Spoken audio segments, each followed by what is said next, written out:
Si tu veux quelque chose, si tu as une passion dans ton cœur, un feu en toi, ce sera toi.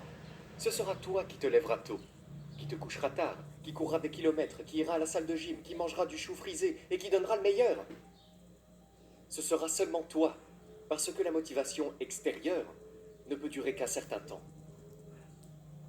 Vous pouvez engager le meilleur entraîneur du monde, vous pouvez avoir la meilleure meneuse de claques, vous pouvez courir à mes côtés et me crier des phrases inspirantes, mais en fin de compte, c'est moi qui décide. Pour moi, c'était premièrement comprendre pourquoi. C'est pourquoi je pense que la thérapie est si puissante.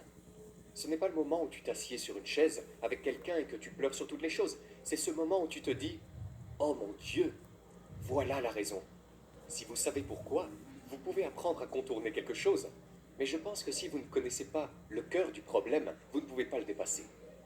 Si vous voulez des conseils sur le business ou la vie, je peux vous dire ce qui a marché pour moi, mais rien de tout cela n'est rapide. Et je ne pense pas que les choses qui sont durables soient jamais accomplies rapidement.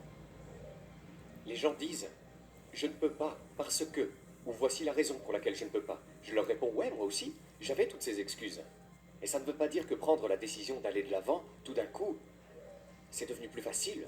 Au contraire, prendre la décision d'aller de l'avant est plus difficile. John Maxwell m'a dit ça l'autre jour. Il m'a dit « le mouvement cause des frictions ».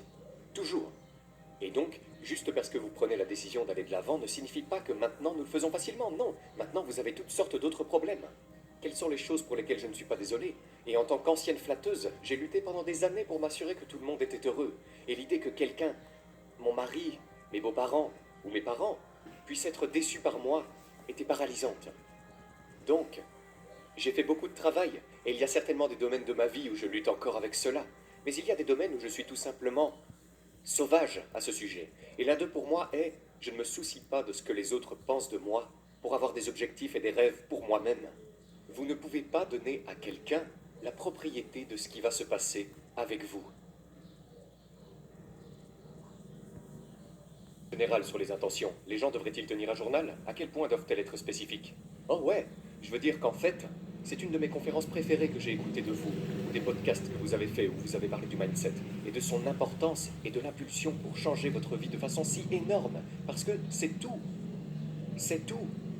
Et cela semble être une généralisation très large, mais l'idée que nous pouvons vraiment être en contrôle. Vous ne pouvez pas contrôler les variables ici dans le monde, mais vous pouvez contrôler votre réaction à celles-ci, et vous pouvez contrôler comment vous vous présentez dans cet espace. Pour moi, la routine matinale est extrêmement importante. Je m'assure que la méditation et la prière, les séances d'entraînement, le planning de Brendan et mon propre journal sont à jour. J'ai pris cette habitude pendant des années. Dans le cadre de ma liste de choses à faire chaque jour, j'écrivais les rêves que j'avais pour ma vie, et je les écrivais comme s'ils s'étaient déjà réalisés.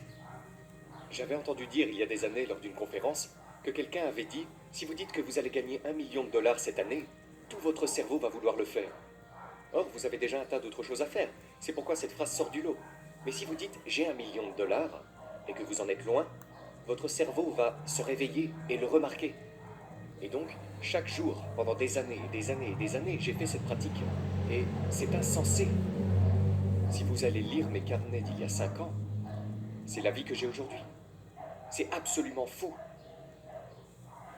Et ce n'est pas comme si je l'avais écrit et que c'était arrivé. Je l'écrivais chaque matin. Et donc, chaque matin, je réinitialise mon intention. C'est là que nous allons, c'est là que nous allons, c'est là que nous allons.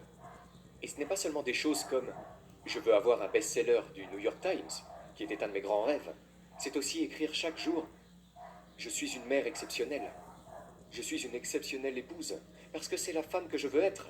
Et aussi stupide que cela puisse paraître, si vous ne vous rappelez pas chaque jour que c'est votre mission, alors vous ne changez pas de cap.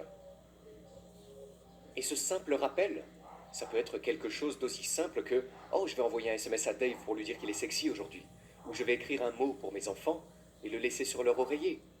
Comme ça, quand ils se coucheront ce soir, ils auront une surprise. » C'est juste un simple rappel de comment je veux me montrer dans le monde. Donc c'était extrêmement puissant pour moi.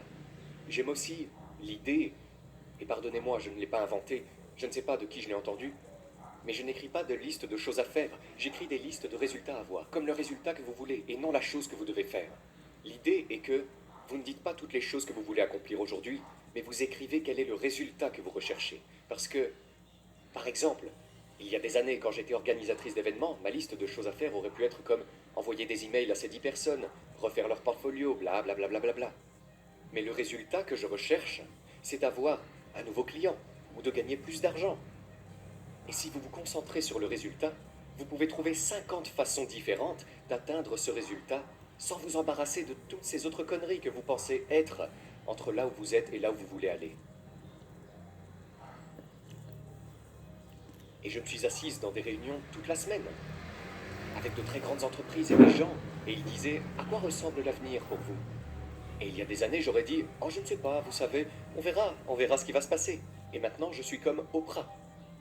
Comme si Oprah et Hélène avaient un bébé. Quelqu'un qui peut vous faire rire et qui peut aussi vous mettre au défi de vous montrer dans votre propre vie. Mais je n'aurais pas pu prétendre ça il y a 5 ans ou 10 ans. Je me serais inquiété de ce que tout le monde dans cette pièce pensait de moi, parce que qui dit ça? Quel crétin! Mais je peux toujours me battre avec ce que vous pensez de mes cheveux ou de mon style d'écriture. Mais je ne me soucie certainement pas de ce que vous pensez de moi pour avoir un rêve.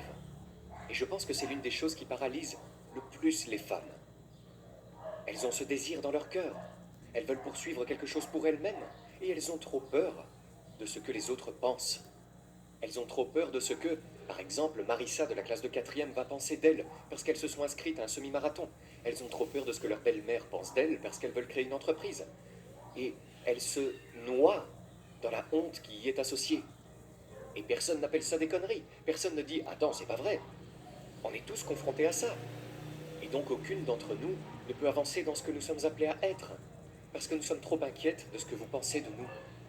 Il était donc très important pour moi de m'attaquer aux excuses, juste parce que je pense, j'aime mes filles, mais surtout les femmes, que nous avons besoin d'appeler ça des conneries. Et vous avez besoin d'avoir quelqu'un qui vous dise, avec tout l'amour que j'ai dans mon cœur, ce n'est pas réel.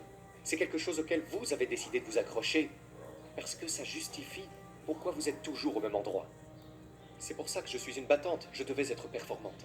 Dans ma famille, personne ne faisait attention à vous si vous ne faisiez pas quelque chose de bien. Donc si tu as un A au test, si tu as marqué un but au match de foot, alors on t'applaudit tous et on t'aime.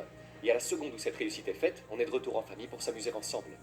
Et ce que cela nous apprend en tant qu'enfant, c'est que pour être aimé, il faut continuer à réussir. Maintenant, je ne le regrette pas parce que ça s'est manifesté en quelque chose de vraiment puissant en tant qu'adulte. Mais mon père m'a posé cette question, que veux-tu devenir? Et ensuite il dit, qui d'autre veux-tu être? Et je n'avais jamais eu consciemment cette pensée, et elle est tombée de ma bouche, petite. Donc mon père me disait, petite fille, tu ne sais pas de quoi tu parles, petite fille ceci, petite fille cela.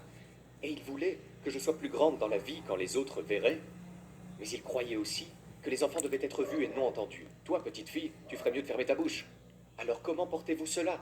Comment faire pour être aussi grand et performant que possible, et ensuite se taire, parce que personne ne veut entendre ce que vous avez à dire? Et je me suis retrouvée, en tant que femme adulte, assise là, réalisant que cela était devenu ma carrière. Donc, j'étais dans l'obscurité, comme dans les coulisses, d'une manière qui ne dérangerait personne. Je suis en train de construire et de rêver. Je suis un entrepreneur et super fier de ce que je fais. Mais si vous m'aviez demandé ce que vous faites, je vous aurais dit « Oh, j'ai ce petit blog ». Et c'était à l'époque, je faisais les choses par moi-même. Ça fait plus de 6 chiffres, j'étais vraiment fier de ce que j'étais, mais je n'ai jamais dit ça dans les fêtes de famille. « Oh, Rachel, elle est une petite blogueuse, elle est une petite ». Mais je ne revendiquais pas ce que je faisais, parce que je pensais juste que je devais être grande, et que je devais aussi être petite. Alors j'ai compris pourquoi je me sentais comme ça.